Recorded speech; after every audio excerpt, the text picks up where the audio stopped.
ઘનશ્યામભાઈ, આ ચિત્રો જોઈને હું પણ મૂંઝાઈ ગઈ છું. આ કોના છે અને ક્યાંથી આવ્યા છે? આ ચિત્રો હું મોહમ્મદ અલી રોડ ખાતે રહેતા તારીક અલી પાસેથી લાવ્યો છું.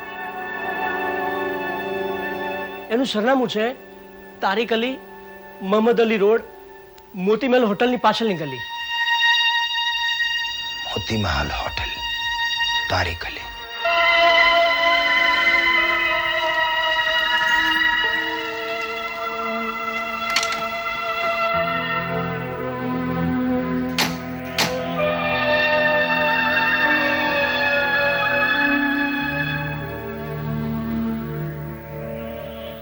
આપણે સાચી જગ્યાએ જ આવ્યા છીએ ને?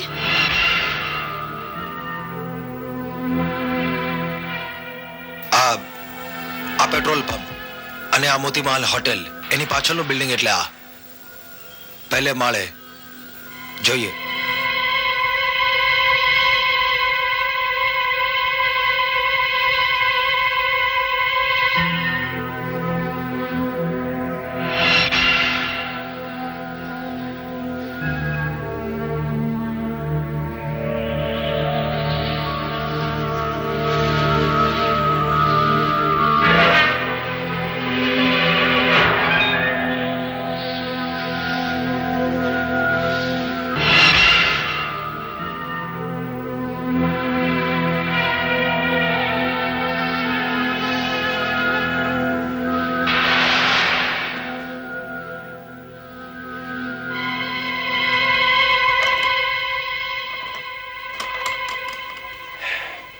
આપણા નસીબ ખરાબ છે, ઘરને તાળું છે. મને લાગે છે આપણે કોઈ ખોટી જગ્યાએ આવ્યા છીએ. નહીં મિસ કમાલી, એડ્રેસ પ્રમાણે તો આ જ બિલ્ડિંગ હોવું જોઈએ. શક્ય છે કે તારીખ કોઈ કામસર બહાર પણ ગયો હોય. આપણે કામ કરીએ, કોઈકને પૂછી જોઈએ. અરે માજી,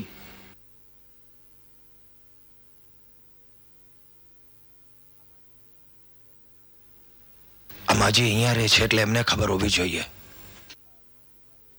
શું છે ભાઈ? માજી, મારે એ જાણવું હતું કે તારીક અલીનું મકાન આ જ છે?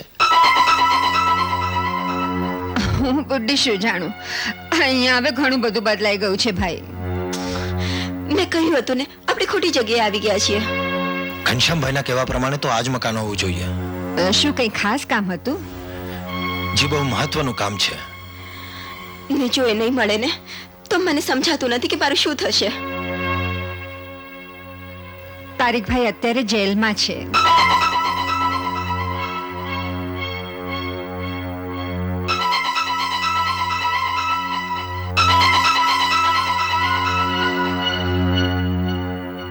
ભાઈ, અહીં ઊભા ઊભા વાત નહીં થાય. આવો, ઘરમાં આવો. આવો.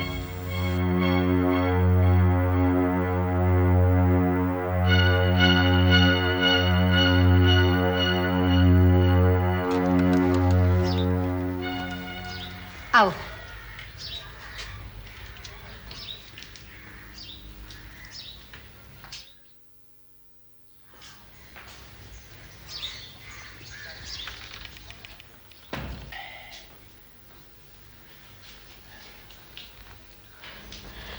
પણ હમણાં બહાર તો તમે એમ કહ્યું કે તમે એને નથી ઓળખતા. મને એમ કે તમે એમના માણસ છો. એમના એટલે કોના?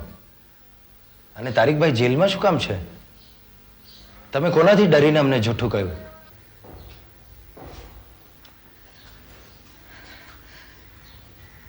પહેલા તમે મને કહો, તમે બંને જણ કોણ છો?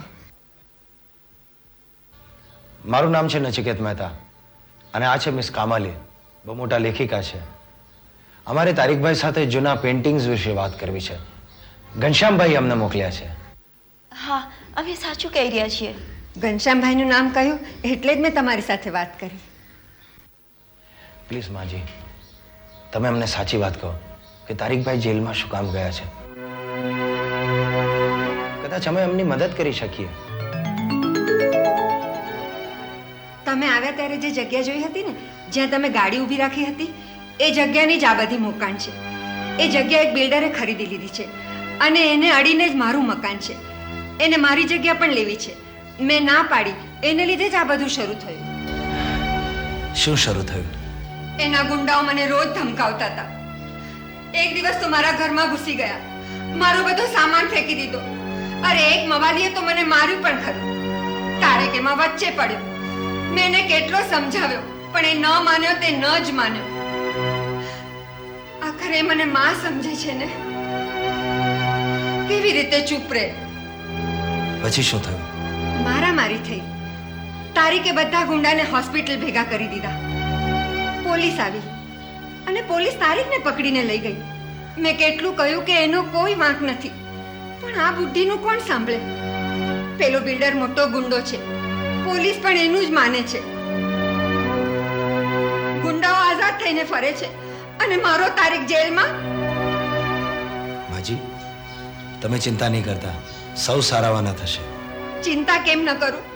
મારે લીધે એને જેલમાં જવાનો વારો આવ્યો છે. મારી પાસે પૈસા પણ નથી કે હું એને છોડાવી શકું. ઓળખીતા 2-4 જણને કહ્યું તો પેલા બિલ્ડરના ડરથી એ લોકો પણ જમાનત આપવાની ના પાડે છે. જે સારા હોય છે એની દશા સારી નથી હોતી.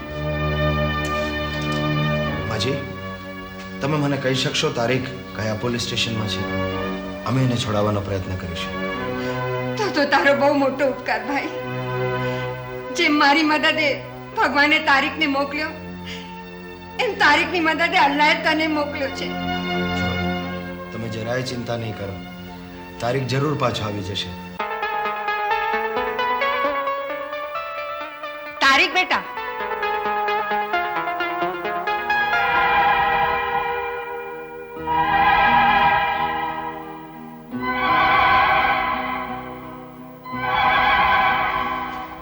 માય, તું અહીંયા શું કામ રોજ આવે છે?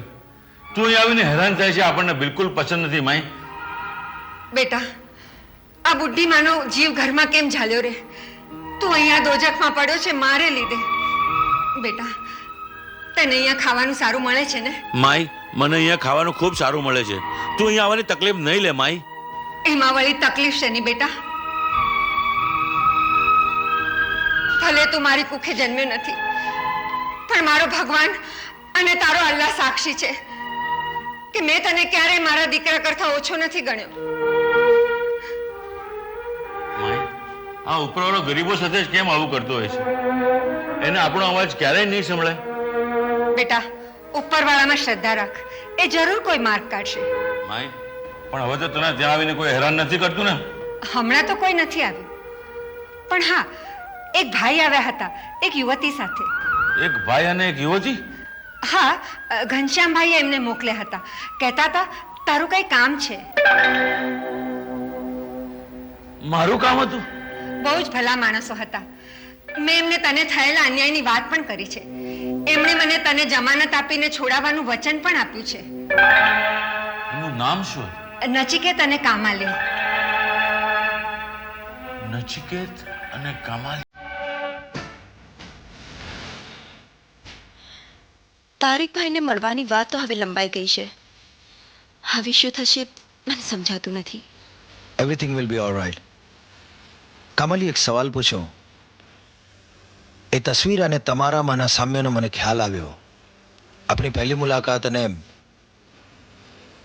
આજ દિવસ સુધીમાં તમારો મારા વિશેનો અભિપ્રાય સહેજ પણ બદલાયો છે ખરો? કેમ આમ અચાનક આ સવાલ? સાહજિક કુતૂહલ. અને કદાચ આપણે પહેલી વાર જ આ રીતે મિત્રો તરીકે સાથે બેઠા છીએ માટે પૂછ્યું.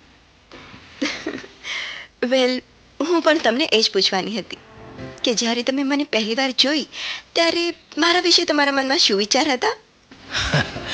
મિસ કામાલી, સદનસીબે હું લેખક નથી, પણ એ તસવીરો જોઈને તમને કેવું લાગ્યું?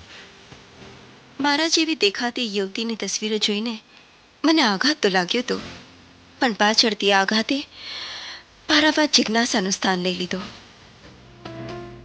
મારા ચેતન શરીરમાંથી બહાર આવીને જાણે હું પોતાને જોતી હોઉં એવું મને લાગ્યું. અને મારા વિશે તમારું શું મંતવ્ય હતું? આઈ મીન છે. તમે આવો પ્રશ્ન પૂછીને મારી પાસેથી સાચા જવાબની અપેક્ષા રાખો છો? મને એક વાતની તો ખાતરી થઈ જ ગઈ છે કે તમે ખોટો જવાબ નહીં આપો. આપણી તો હજી એકાદ બે જ મુલાકાત થઈ છે અને મારી પાસેથી તમે સાચા જવાબની અપેક્ષા નહીં પણ ખાતરી રાખો છો. આ કંઈ વધુ નથી લાગતું? કમાલી, આ મારા સવાલનો જવાબ નથી. તમે જવાબ આપવાનું ટાળી રહ્યા છો. ના, હું જવાબ ટાળતી નથી, પણ તમારી આ ખાતરી વિશે મને આશ્ચર્ય થઈ રહ્યું છે. વેલ, હવે તો તમે મારો સ્વભાવ જાણો જ છો. મારા વિશેનો તમારો અભિપ્રાય જાણીને જ રહીશ. તમે જ્યારે પહેલી વાર મને સુધાકરની હોટલમાં મળ્યા હતા અને આવીને મને તરત પૂછ્યું કે તમે કંઈ મોડલિંગ તો નથી કરતા, ત્યારે જ મને લાગ્યું કે આ છોકરીઓ પટાવવાનો બહુ જૂનો કિમ્યો છે. ઓકે, પણ ત્યાર પછી હું જ્યારે અમદાવાદ આવ્યો તમારા ઘરે, ત્યારે તો મને એમ થયું કે આ માણસ તો મારી પાછળ જ પડી ગયો છે. અને નફટાઈની હાથ તો જુઓ, વગર ઓળખાને મારા ઘરે આવી ગયો અને પોતાના ઘરે આવવાનું આમંત્રણ પણ આપી ગયો. અને મારા ગયા પછી તમે શું વિચાર્યું? એ વિશે તો તમે જાણો જ છો. નહીં તો મારી જિજ્ઞાસાને વધુ પ્રબળ બનાવવા તમે ગિફ્ટમાં એ અરીસો ન મોકલ્યો હોત. ભેટમાં અરીસો મોકલવા પાછળનો મારો આશય તમને મારા ઘરે બોલાવવાનો હતો, નહીં તો તમે આવત જ નહીં, ખરું ને? પણ આમંત્રણ આપવા કોઈ મુંબઈથી અમદાવાદ આવે એવા માણસ માટે કોઈ છોકરી સારો અભિપ્રાય તો ન જ આપે ને. અચ્છા, એટલે તમે મને એક રોડ સાઈડ રોમિયો માન્યો, એમ જ ને? પણ એ બધી વાતોનો હવે શું વાત? મેં તમને ધાર્યા હતા, તમે એ વાતો નથી. સચે? તો હું કેવો છું? આપણે કામની વાતો કરીએ. એ બધું જવા દો. પહેલા મને એ કહો કે કામ સિવાયની બીજી વાતો ન થઈ શકે? કમાલી, સાચું કહું, પેલી ફોટામાંની યુવતી કરતા કદાચ થોડું વધારે તમારું વ્યક્તિત્વ આકર્ષક છે.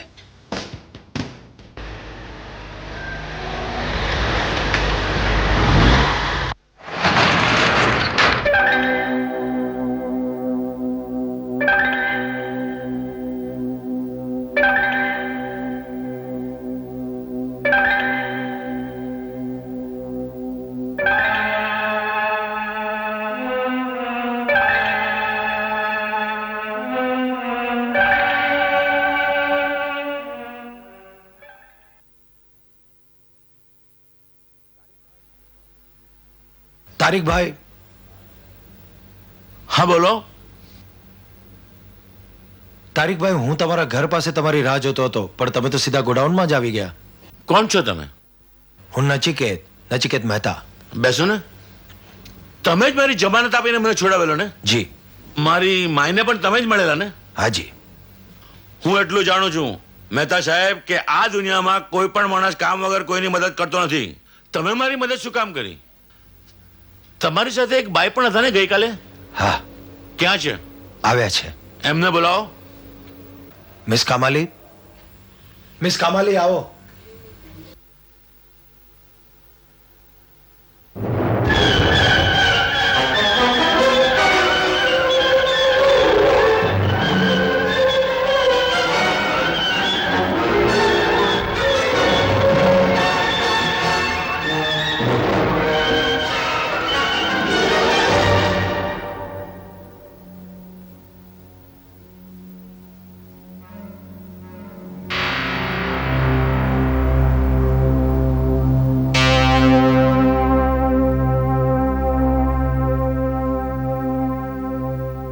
મેડમ, આ પહેલા આપણે ક્યાંક મળેલા છીએ. તમારો ચહેરો બહુ જાણીતો છે. બસ તારીકભાઈ, મારે એ જ વિશે તમારી સાથે વાતો કરવી છે. સાહેબ, આપણો રેકોર્ડ છે, એકવાર માણસને જોઈએ ને પછી કદી પણ એને ભૂલતા નથી. પણ આ પહેલા હું બહુ ઓછી વાર મુંબઈ આવી છું. હું અમદાવાદ રહું છું. મેં તમને નક્કી કશે જોયેલા છે. તારીકભાઈ, હું તમને સમજાવું. તમે આ મેડમને જોયા છે, બરાબર છે તમારી વાત, પણ વાસ્તવમાં નથી જોયા. તમે એમને તસવીરમાં જોયા છે, એક ચિત્ર રૂપે જોયા છે. જે ચિત્રો તમે ઘનશ્યામ ખખ્ખરને વેચ્યા હતા એ ચિત્રોમાં. એ તસવીરો? યા અલ્લાહ, આ તો ચમત્કાર થઈ ગયો. વાહ મેરે પરવરદિગાર, વાહ. પણ મેડમ, તમે તો અદ્દલ એના જેવા જ દેખાવ છો. સે હવે મને એ કહેશો તારીકભાઈ કે એ તસવીરો તમારી પાસે ક્યાંથી આવી અને એ તસવીરમાં જે યુવતી છે કોણ છે? દરઅસલ આ તસવીરો મારા અબ્બાજાન પાસે હતી. તેઓ બહુ મોટા પેન્ટર હતા. તેમનું નામ હતું અલી ખાન. હા, પણ એમની પાસે આ તસવીરો ક્યાંથી આવી હશે એનો તમને કઈ ખ્યાલ છે?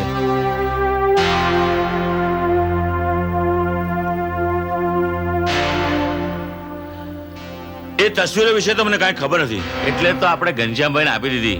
પણ મારા અબ્બાએ મને કહેલું કે બેટા, આ તસવીરો કોઈ દિવસ વેચતો નહીં. તો પછી તમે તસવીરો વેચી શા માટે? પાપી પેટ માટે મેડમ. ક્યારેક મરેલા માણસો પણ કામ આવે છે.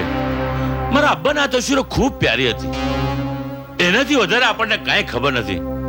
પણ વાત શું છે? જુઓ તારીકભાઈ, આ કોયડાનો ઉકેલ શોધવા માટે જ અમે તમારી પાસે આવ્યા છીએ.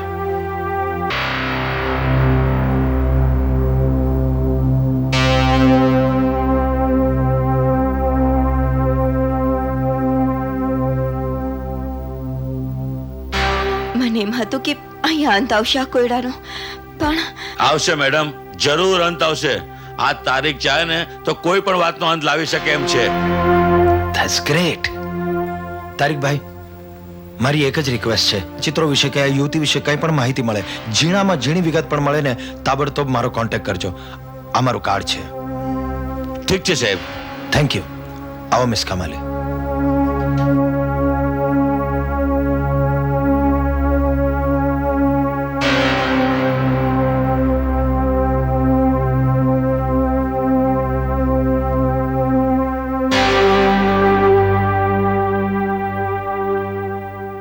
આખરે આ વાત શું છે?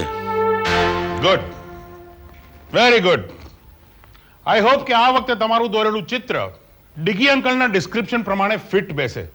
નહીં તો તમને ફરી પાછું છઠ્ઠી વાર આવું જ ચિત્ર થોડા સુધારા વધારા સાથે દોરવું પડશે. Yes, here it is.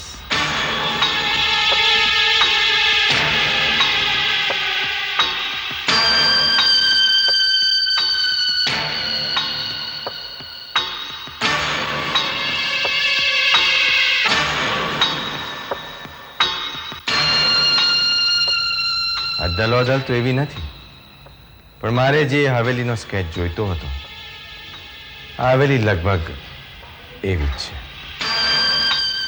Thank you commissioner. Thank you very much. તમે જઈ શકો છો.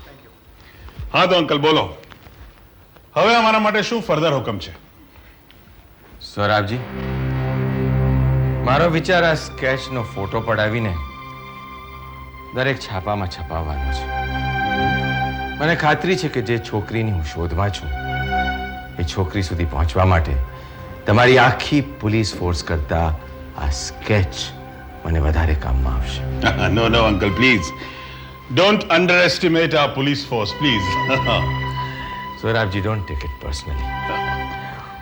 હું તો આખી વાત ખૂબ કોન્ફિડેન્શિયલ રાખવા માંગુ છું, અને એટલે જ હું ફક્ત આ સ્કેચ છપાવવા માંગુ છું, કોઈ પણ વિગત વગર, ફક્ત તમારા એડ્રેસ સાથે, કારણ કે હું તો લંડન જાઉં છું. પણ અંકલ એક વાત કહો મને, આ વાતને લગભગ 81 વર્ષ તો થઈ ગયા છે. હા, થઈ ગયા છે, પણ એનું શું?